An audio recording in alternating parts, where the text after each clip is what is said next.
Antec and Noctua today are releasing their collaboration on a case, the Flux Pro Noctua edition, and I have in this box the only thing worth about as much as one 8GB stick of RAM. Lots of Noctua fans, which is sort of the point of the Noctua case. Also, it's brown. The Flux Pro was already one of the best performing cases we've ever tested, when tested with Antec's included 6 fans. In addition to testing what brown can do for you, we'll mostly be running focused tests on the performance. But there's an interesting extra challenge this time, which is we also needed a higher heat load test than what we've tooled our case testing methodology for, because we built it to test lots of different types of cases, including ones that aren't very good. And if the heat load's too high, then you end up just kind of capping the performance. You can't really see how good or bad the medium cases are. So for this one, we needed to also add a 600-watt heat load and some other tests. So some of the special testing today includes on the fan tester, which we're going to use to look at the differences between the Noctua and the Antec fans. And that's because the main difference between the two cases is the fans, where the count, the size, and the position and location of them is identical. And so because of that, we need to see how the fans actually differ outside of the case. We'll have thermal testing in the case, and that'll help. But case testing is one of the least scientific types of testing that can be done, because it depends on 7 other components at least that are in the computer. And so isolating down to just the fans, you might say isolating to only the fans, will help us get a better understanding for what the differences are in isolation, and then we can apply that knowledge to the cooling results that we get later in the thermal and acoustic testing. So this is one of the special tests we'll be doing this time. But the way it works is by a counter blower that's under here testing it. So this is going to be one of the ones we do. So this follows our prior use of the fan tester to evaluate the impact of case panel porosity on flow performance. Most importantly, we used the fan tester in our HAVN BF 360 review, at which time we compared it to the Fractal Torrent and its competing 180mm fan in some simple and experimental initial charts where we got into this. But we have one other set of special and important tests for the Noctua versus Antec Noctua collaboration. So this is our other important test for today, where this is our hemi-anechoic chamber. I just went and checked. We've used this around 1,000 times now in the last 3 or so years since we built it for handheld gaming systems, CPU coolers, cases, video cards. It's getting a lot of use. So this thing's gonna be important today for evaluating the noise like for like. It's sitting on top of 3 Hertz isolating springs. So underneath here, the whole room is actually lifted up, and that's to help isolate it from noise, insulate it from noise that comes through the floor. And then for the rest of the construction, it is a massive double-doored system. The walls are filled with, you can actually see some here, filled with different types of insulation and foam. And then internally, and I'll get the door too, especially with the dehumidifier going outside. So this is with only one door closed. We've got another one, but internally, it is filled with these metal wedges. So the wedges are, for the most part, stuffed with also insulation. There's a lot of fiberglass insulation. And then we've got 2 false wedges in the corners that still help, but they don't have anything inside of them, and that's to allow the air to move through the room. So this chamber is going to be important today for looking at the acoustic differences between the Antec configuration and the Noctua configuration. So today we're using this to make frequency spectrum charts like this one coming up later. We have a whole video documenting how we built the chamber if you're curious about that. We left the floor solid, so that's why it's hemi-anechoic. That also gets us a closer match to real world use. And then people often ask why the chamber. So as for why the chamber, it's really just for isolation. It lets us do pure like for like measurements in a controlled environment where external conditions aren't influencing the numbers, because otherwise we wouldn't have enough confidence in the numbers to know that a spike that we see on the graph, say at 200 Hertz or 1900 Hertz, we wouldn't have enough confidence to know that definitely happened from the product as opposed to some outside event. If a bird is chirping, I remember Mike was running tests when we didn't have this chamber on noise for coolers, and he came to me one day and he said, I'm gonna kill that fucking bird outside, because it kept interrupting his noise tests. And to prevent any bird massacres, It's literally, that's the reason we built this. I built it just for that, to protect that bird and for Mike's sanity. That's what this chamber helps with, because that type of stuff, it doesn't matter anymore. And we want to make sure that when we collect the numbers, they represent the product, not birds or planes or whatever else is going on, a car idling in a parking lot. And so that's what this helps with. And then it represents pretty well to the real world too, because whatever we hear in here, you could probably pick it up in real life. The difference is going to be how intense is that noise to your ear, depending on how far you're sitting away from the device, which is why we use an ISO standard test distance for most things of 1 meter. Sometimes we do a little less than that, though. So the point is, we get like-for-like testing. Mike keeps his sanity. And today we're going to test the Flux Pro with its fans versus the Flux Pro with the Noctua fans. Before that, this video is brought to you by Arctic and their MX7 thermal paste. Arctic's new MX7 is a higher viscosity paste, with Arctic claiming that the increase in viscosity from filler content and the texture benefit improve its performance while reducing the risk of the pump-out effect over time. MX7 is intended for longer endurance applications and to be left in use for extended service life. Arctic also now has a counterfeit paste checking website because, believe it or not, knockoff paste from non-first-party sources is actually relatively common for the big brands to experience, so they have a site to check the validity of it. Get a tube of Arctic's MX7 thermal paste at the link in the description below. Now, unfortunately for Noctua, now is a pretty bad time to launch a $400 case. There are global economic downturn issues, people losing their jobs en masse right now. Also, memory is over 5 times what it cost like 4 or 5 months ago. And Noctua announced this case publicly back around May, June of last year. So it's been a year, and in that time, $200 of memory is now $1,000 or more. Add on top of that a $400 case when you might need to pull that money out of your case budget to put towards the memory budget, or your I really need to eat food this month budget, and it's just not a good time to launch an expensive case. We're still going to test it in depth because that's fun and it's interesting and we want to do that. And we have lots of other videos lately talking about how absolutely fucked everything is. The Antec Flux Pro Noctua Edition is exactly what it sounds like. It is an Antec Flux Pro, which performed well in our testing. And that means that all of the stuff we liked and didn't like about the Flux Pro in terms of its structure, its tooling, anything that's metal in particular, that's pretty much all going to be the same. The difference is the fans. So they're included with it a bunch of fans. There's 4 NF-A14G2s, 2 NF-A12G2s, an NAFH1 fan hub with cable extensions. The case has brown paint on it, and there's a keychain fan. And this total MSRP is a $400 price. It's not the most expensive case we've ever reviewed. I think that was the $500 Lian Li Odyssey X. And it's not the most expensive case we've covered, like basically everything anyone makes. But the Flux Pro originally was $180, and lately it's been like $160. So it's a lot more than that. Noctua points out that the price of its accessories plus a full price $180 Antec Flux Pro would be $451.60. So $400, technically, based on these numbers, is a discount. But that's ignoring the value of the original Flux Pro stock fans. It's also ignoring the discounts or the price drops of the Flux Pro, which is $160 as of this writing. Still, it's true that the price of the Flux Pro Noctua Edition is roughly equal to the sum of its parts. The biggest thing is the color scheme. You already know whether you love the color scheme or hate it. You don't really need us to tell you what to think of the colors, but it is noticeable that Noctua decided to pair its trademark brown with black rather than its other trademark beige. Maybe the intention was to match the existing Noctua Asus GPU collaboration, or it might just be to sort of maximize the acceptance of the color combination. The darker brown mahogany-style colored elements include the top of the power supply shroud and the associated covers. It also includes the side of the power supply shroud, the rubber grommets in the feet, and the standard Flux Pro walnut trim around the front panel. Other small elements include the rubber grommets, which get recognition for extra attention to detail there. Overall, it's much more subtle than the typical Noctua Superfans custom paint job, for better or for worse. However, credit to those Noctua Superfans, they do some great work on the mods and nail the aesthetic, and we mean that as a big compliment. It's impressive what people put together without a factory at their disposal. The included fan kit includes fan screws and the NAAV4 anti-vibration mounts and serve as silicone sticks that substitute for screws. The included fan hub is magnetic for easy movement anywhere in the case, takes SATA power and PWM input, has 8 channels, and is pre-wired with extensions to reach the suggested fan mounts. The hub is a well-equipped fan hub that Noctua already sells.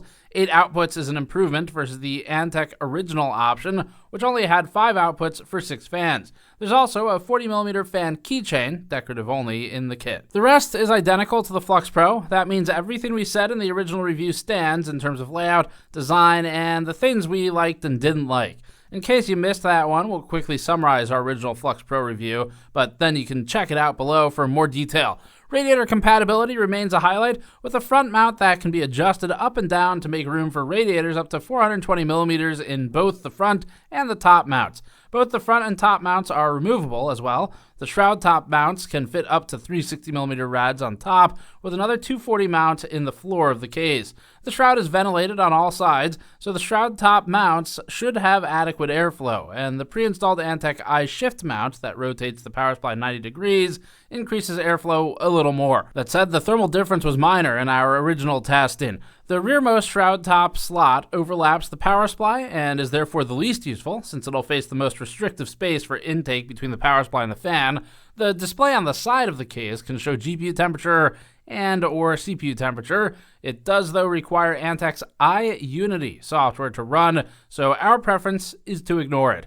If you want to use HYTE, you currently have to download it from the Vortex View 360 download section on Antec's website. In our original review, we were forgiving of the fact that the panels all attach with snaps, no screws, and the steel side panel only fastens at the top and bottom.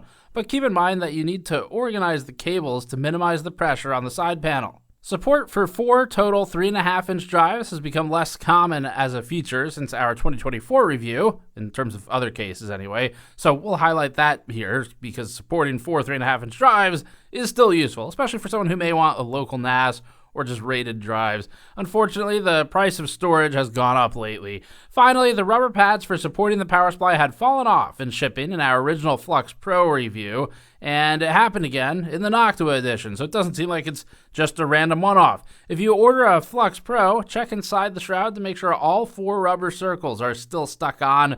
This is twice now this has happened. Given how this has happened on known review units as well, we have to assume this is an Antec manufacturing issue, such as with the adhesive choice or with the curing time for it. It's a small and mostly irrelevant point, but on a case this expensive, they had plenty of time to fix a known issue. We did more testing for the Flux Pro Noctua edition than we've done for any case in a long time. There's a lot of reasons for that. First of all, the original Flux Pro was one of the first cases we put on our current test methodology charts, and so it's been a couple years since that. We had to go back through, validate stuff, check for result drift, all kinds of things, and ultimately we just did the build again and tested it again. So we had clean data to work with, and the old stuff has an anchor point to check against. Additionally, the Noctua fans, obviously they can be put wherever. They ship like this. For the most part, we defaulted to the configuration that Noctua recommends for 2 reasons. One is that's what's already set up for the Flux Pro, and so to do a head-to-head comparison, that made the most sense. 2 is that that's what they recommend in the manual, and we like to test against what the manufacturer tells people to do. We did one alternate configuration where we took a shroud top fan, we moved it to the top as front top intake, so the air comes in here, directly goes into the CPU cooler. That was our alternate config. We also tested with the NA-AV4 anti-vibration mounts, alternating PPA, PPB recommended fan locations, and then finally we've got a one-off test with an over 600 watt configuration. So Noctua in their testing is doing a 600 watt GPU and about a 200 watt CPU. We use a 280 watt GPU for our standard case test bench because the goal for case tests is to make sure that when something comes out that's like kind of okay and people might still buy it, but is not the best thermal performer, we have the room to test it without just throttling. Because if we throttle on a lot of stuff because we're putting stuff in the case that's too hot for it to reasonably be used outside of the use case, then all those results are just going to look the same. So we use something kind of in the middle, and it works really well for everything. Noctua, though, did its testing with a more powerful system. So we have a 650 watt GPU that we put in, which is a 5090 Astral, and that's when I modded with a piggyback shunt resistor mod. So I added 2 shunt, I think they're 8 milliohm shunt resistors to the existing shunt resistors to trick the card into pulling even more power. And yes, our fire insurance policy is up to date. So for the benchmarks today, we're going to start with the stuff in the acoustic chamber, actually. The chamber's really sensitive. And so because of that, we're able to see the impact of things sometimes, like, for example, screws versus the anti-vibration mounts, or at least if they do anything. you might be able to see it somewhere like this. Whereas in the outside, in a normal room, no chance. We'd never be able to pick it up. So we're gonna look for stuff like that in here. Also, differences in configurations, PPA versus PPB, fan arrangement. So is it AB, AB, AB, AB, or is it kind of randomized? That's some of the stuff we're looking at. And we are also testing for the total noise of the computer. So obviously a computer case does not make noise on its own. But what we're testing is the impact on the noise from the fans plus the CPU and GPU with their fans at a fixed speed. They do not change at any of the tests. They're at the same speed all the time for all cases. So they're kind of considered like a global constant. And if you have a case with no fans and you're still testing with just the CPU and the GPU coolers, in that instance, what we'd be looking at is how much does the case prevent that noise from leaking out and getting to the user. So we take our noise measurements for now, just for simplicity, only from a front-on configuration. This is fairly representative of if you have your case, say, on your desk and you're sitting near it. So let's get into those numbers. As we said earlier, the fan kit includes the same fan sizes as the original Antec Flux Pro. So that's 4 140s and 2 120s, but the 120s aren't reverse bladed for Noctua. They're normal. Noctua says, quote, in order to give you maximum flexibility in choosing your preferred fan configuration and fan mounting mechanism, as well as to ensure proper protection of the fans during shipping, we have chosen not to pre-install the fans in the chassis, end quote. That's fair enough. It also means it's cheaper for them by reducing the assembly time. So if that's passed on at all, then that's fine too. But the manual still recommends installing the fans in the same locations as the stock Flux Pro, because that's the most likely configuration for users to follow, and for us to have a better AB with the original, we tested that one as our primary. The fans are slightly faster, labeled PPB, and slightly slower, labeled PPA, with the objective being to reduce or avoid the beat frequency phenomenon. We've covered this concept with Noctua's Jacob Dellinger before, including a technical breakdown of the RPM offset and its impact on acoustics. You can find that interview on our channel with visual demonstrations and charts showing why the RPM offset, which is plus or minus 25 RPM for the paired G2 fans, should help with this phenomenon. You can also check out our NH-D15 G2 review for more depth on some of these practices. We started out by installing the fans in the same locations as the Antec Flux Pro to provide a direct AB. We installed the fans in the AB-AB-AB alternating pattern for RPM offsets of the A12G2 and A14G2 series per the manual to test the marketing claims. Also following the manual like a real user would, we swapped the fan screws for the recommended NA-AV4 anti-vibration mounts. We also did a test configuration with screws instead of the rubber mounts, without the guided AB-AB-AB tuning for the fans, meaning we randomly mixed the fans, and with cable management messier. Those are shown in this chart, labeled tuned and untuned. This chart shows the frequency spectrum plot at full fan speeds for the Noctua Edition case with its included G2 fans, both with and without the tuning guidance. Examining the frequency spectrum for the untuned Noctua Edition case, we see a significant peak around 216 Hz and several smaller peaks, for example, 305 Hz, 457 Hz, and 686 Hz. The 216 Hz spike might be from a blade pass frequency for the 1420 to 1450 or so RPM 9-bladed fans, and the 457 Hz spike is close enough to a second harmonic that it could be related. 686 Hz is also close to a third harmonic. We're not sure what the 305 Hz spike is exactly, but most likely it would have to do with some sort of resonance from the panels somewhere in the case. It wasn't enough to really be noticeable, though, as an actual person listening to it. Overall, though, these numbers are good. The frequency build-up and fall-off are predictable, and there aren't any major divergent spikes that we didn't expect. In particular, the higher frequency distribution of the plot is devoid of any sudden, annoying plateaus, generally representative of a sound profile that can blend into the background better. Noise levels for the total system, including the fixed speed CPU and GPU fans, is 41.4 dBA without the tuning adjustment, lacking the AB-AB-AB configuration, and lacking the anti-vibration mounts, and it's 40.9 dBA with the tuning. The tuned result does seem like it may have lessened a few peaks, though the ones at 216 Hz and 457 Hz remain. The 60 Hz peak is due to external noise, as it's below the chamber cutoff and should be ignored. It is not to do with the AC power. The overall noise level dropped from 41.4 to 40.9 dBA, but that's not enough to rule out test variance. To compare the original Flux Pro and the Noctua Edition, we've selected tests which were noise normalized to 27 dBA SPL. Although the case fans are different brands and different styles, the frequency curves are similar, with corresponding peaks near 120 Hz, 250 Hz, and 470 Hz. There's not an obvious difference in the character of the noise generated based on these charts. There are some that we can see as a line, but overall, the components installed in the cases were exactly the same. The fans were different models, but in the same spots, so some similarity is to be expected, especially noise normalized.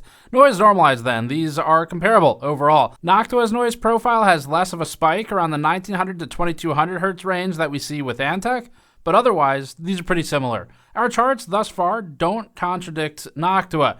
Noctua's claims about noise reduction are mostly based on noise versus temperature or noise versus air volume curves, meaning that the Noctua edition should be quieter at given thresholds for temperature or amounts of air moved. Here, we're purposefully testing them at the same noise level, but looking for different frequency response.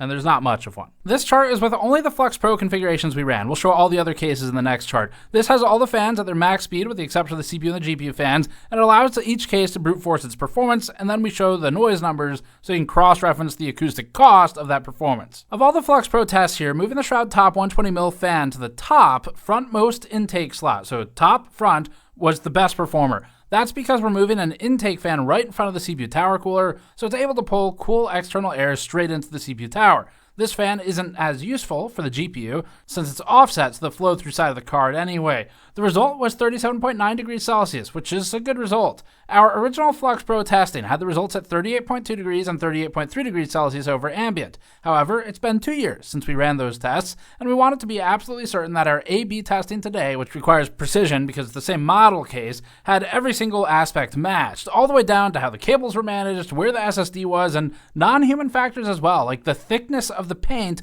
within the mesh grill. So we ran it again. Without changing the build at all, we swapped only the fans to get a new directly comparable result of 39.2 degrees Celsius, which is less than 1 degree change from the 38.3 degree result 2 years ago in what was technically a different unit of the case.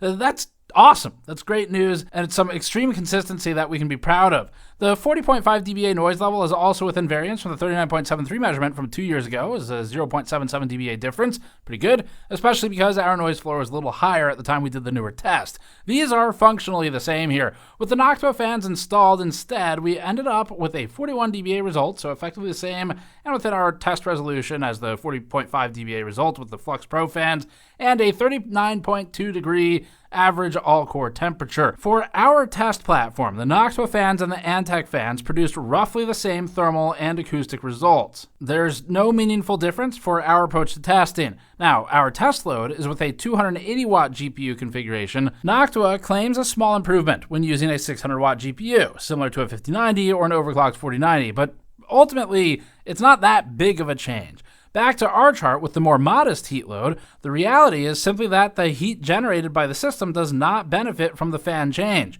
We also ran some extra tests with a 650-watt GPU that we modified with a shunt resistor piggyback, but we'll come back to those. Time to look at everyone else, with or without the Noctua fans, but tested in the Noctua edition version of the case with brand new data. The Flux Pro ended up at 39.2 degrees over ambient all core and 42.8 to 42.9 for the P cores. The original result sat at 38.3, but again, that's about 1 degree with a different case, different cable routing, and various other small changes that wouldn't show in normal competitive reviews, but might in a pure A/B like this. No matter which result you take, the Flux Pro is doing well and remains a top performer. Ultimately, though, all of the entries from the Flux Pro are defeated by the Lancool 217 in CPU mode, which is a much smaller case, the HAVN BF 360 Flow, the Lancool 216 as well, and HYTE X50 with the Flux non-Pro fans installed, outperforming Antec's own Flux non-Pro that those fans came from. The X50 is impressive here at 35.7 average and 39.3 P core. The noise levels are much higher though. The X50 ran at 44.9 dBA with these fans as a result of its porous design,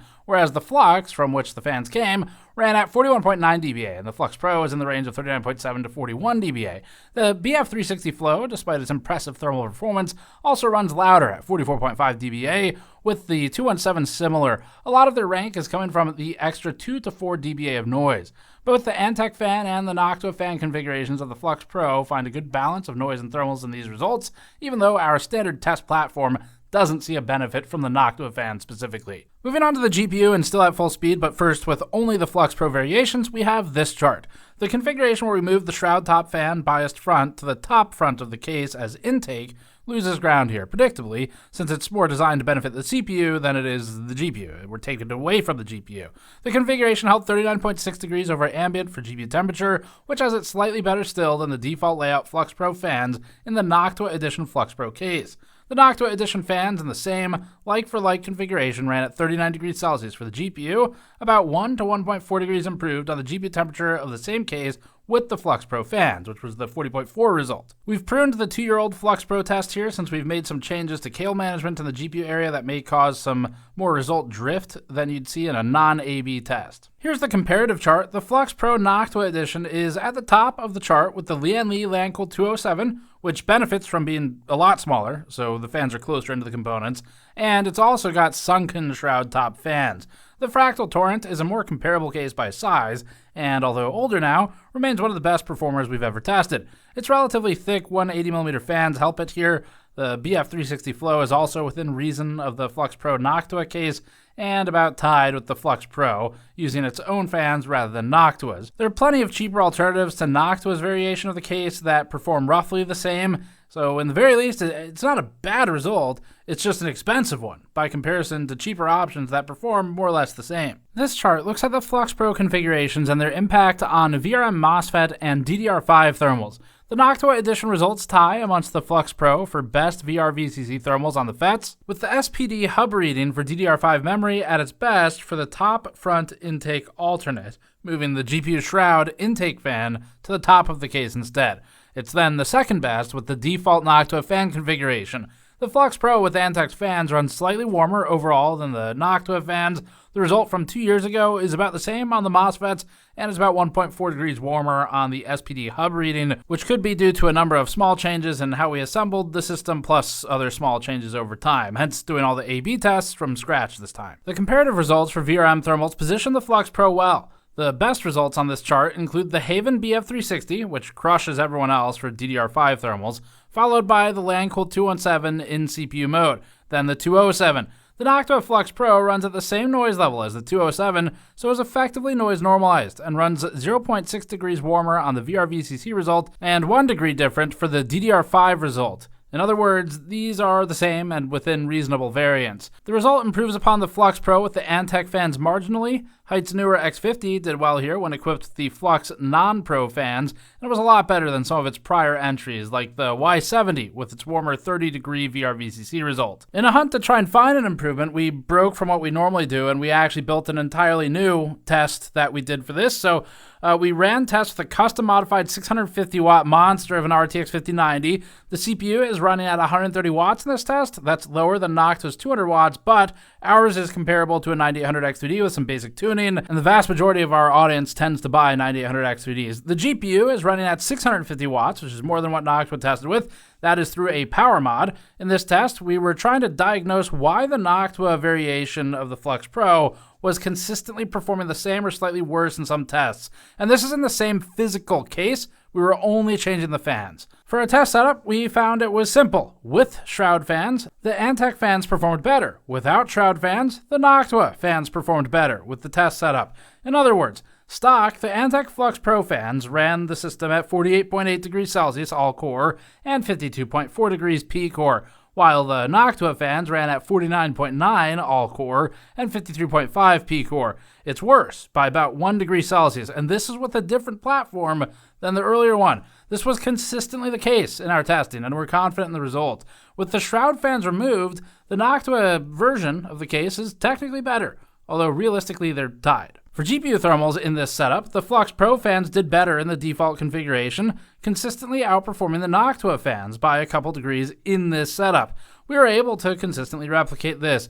Removing the shroud fans for each, the Noctua solution was now about 1 degree Celsius better than the Antec solution. As for why this happens, we've seen this in the past. Some of the old NZXT H5 cases did stuff like this. This has to do with the pressure system that's being formed in the case, where depending on the in and the out total throughout the case, you're going to get different airflow patterns in areas that don't have fans. So the shroud fans are changing testing where the air enters the system. And with Noctua having a significantly better static pressure result for its shroud top fans in our testing versus Antec's reverse blade fans, we think that these are overpowering air that would otherwise possibly be drawn in through, say, the PCIe expansion slots and the ventilation at the back lower side of the case. We've seen this in the past with other cases. People often forget this, but the leftmost GPU fan tends to draw air from outside the case through the lower PCIe expansion slots if they have holes in them, assuming there's not air from elsewhere in the case that's forcing its way out of those holes instead. And we're not positive, but this is our hypothesis for it.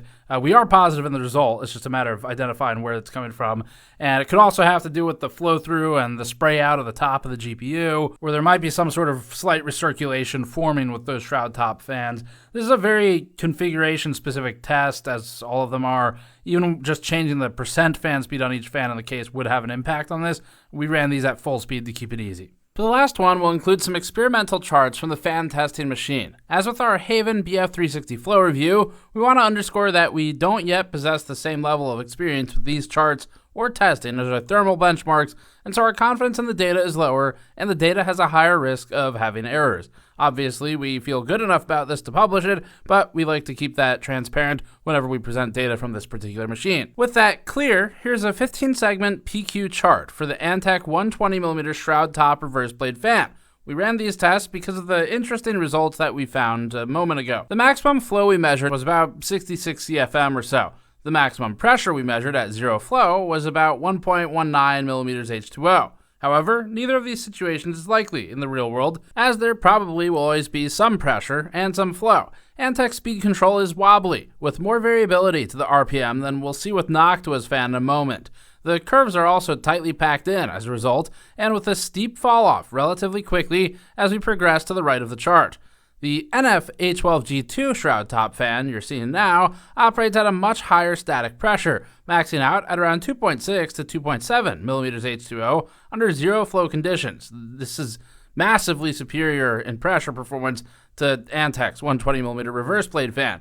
CFM is lower than we measured with the Antec fan at its peak at around 59 CFM with zero pressure. However, again, pressure performance is far higher. The speed control is significantly more stable with flatter RPM lines. The fall off in pressure as flow increases is less severe, and the fan is much better at maintaining that higher pressure as the CFM increases. Noctua's NF A12G2 is a superior fan. Its pressure at equivalent flow rates is just better. So the worsened performance in our 650 watt tests from the shroud top fan's presence isn't because they're bad fans.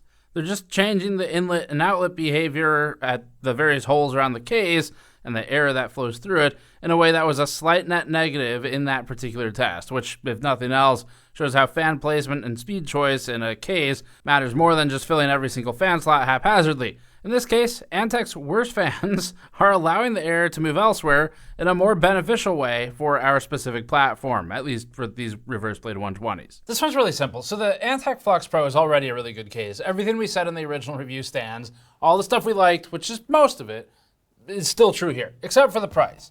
And $400 is a lot of fucking money for a case at any time in history. And obviously that's going to be the biggest problem for most people. So the Flux Pro currently is $180 at most. It sometimes is $160. An extra at least $220 is a gigantic increase. It's over double the price of the original right now. And mostly you're replacing the fans that are already pretty good with the Noctua fans that are also good. And then a fan hub, and there's a Noctua color scheme. A lot of it is that color scheme. Noctua claims that its fans offer noise and thermal benefits, but Antec stock fans are already pretty competitive. And with our test hardware, we couldn't replicate the kind of improvements Noctua saw in its own testing. Now, to be clear here, we do think they're seeing those differences. The Noctua team we've worked with a lot. I've seen how they do their tests, and I do trust that the numbers that they are claiming are what came out of their test bench. I don't think they're misrepresenting it. The thing is that case testing is, as stated earlier, one of the least scientific in that there's a billion ways you could do it, and like probably pretty close to actually that with the parts combinations. And that plus the test approach and the heat load is really what drives the differences. So with our testing approach, we're not really seeing much of a difference. They're pretty much right there. They're the same. or at least they're close enough that you could consider them to be the same, like a 1 degree advantage every now and then for the Noctua version of the case.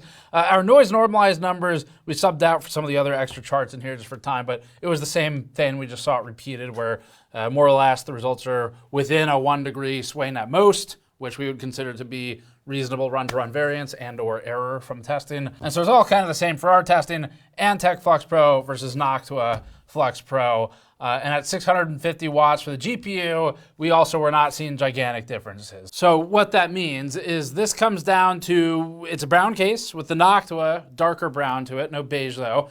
And it comes with a bunch of Noctua fans and some other accessories. If you like Noctua and or the color brown, and you're okay with, at best, a couple of degrees improvement at a high heat load, which you probably have at $400, or possibly no improvement in some configurations, then the main use case here is going to be that you wanted the fans and you wanted the color.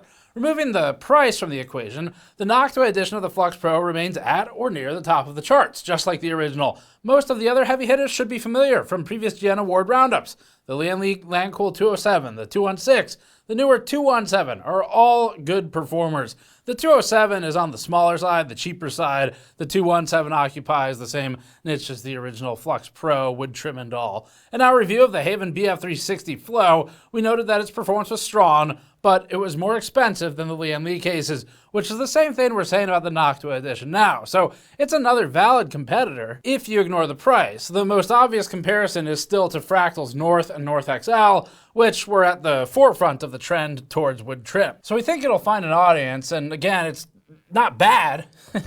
It's just not $400 a case from a performance standpoint.